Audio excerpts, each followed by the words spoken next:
सूर्यनमस्कार शिबिरामध्ये देवा चित्राल सरांनी आम्हाला खूप छान प्रकारे मार्गदर्शन केलं. मी यावर्षी प्रथमच ॲडमिशन घेतली योगासाठी, पण सरांकडून सूर्यनमस्काराचं शास्त्रशुद्ध पद्धतीने ज्ञान मिळालं आणि त्याचा मी आता रोज म्हणजे करते, माझ्या योगामध्ये वापर करते. नाव सांग. माझं नाव शारदा रवींद्र घाटे. पद?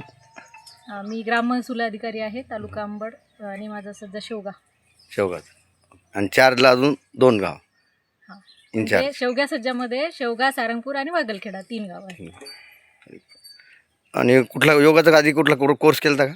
नाही, काहीच नाही, फर्स्ट टाइम. घरी वर्कआउट करायचे असं हां, वगैरे, जिम वगैरे थोडंफार झालं. पण योगाला म्हणजे योगाचे फायदे जे आहेत ते आपल्या इतर व्यायामांपेक्षा खूप वेगळे आहेत.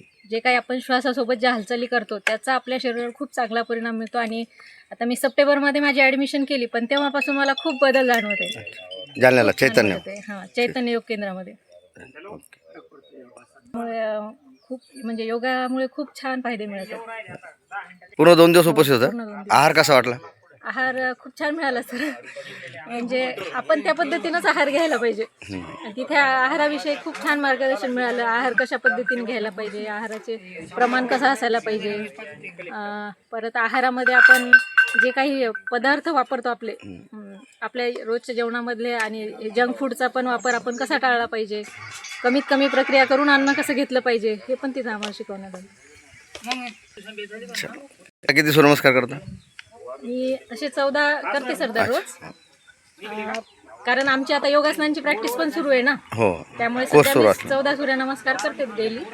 आधी सूर्यनमस्कार केलेले आहेत आणि ह्या सूर्यनमस्कारमध्ये काय फरक? हां, आधी जे सूर्यनमस्कार केले त्याच्यामध्ये बऱ्याचशा मिस्टेक होत होत्या. जे काही शास्त्रशुद्ध पद्धत आहे ती माहिती नव्हती आम्हाला. अंबडला जे शिबिर झालं त्या शिबिरापासूनच शास्त्रशुद्ध पद्धत माहिती झाली. म्हणजे अगदी बारीक स्टेपपासून आम्हाला माहिती मिळाली. खूप छान.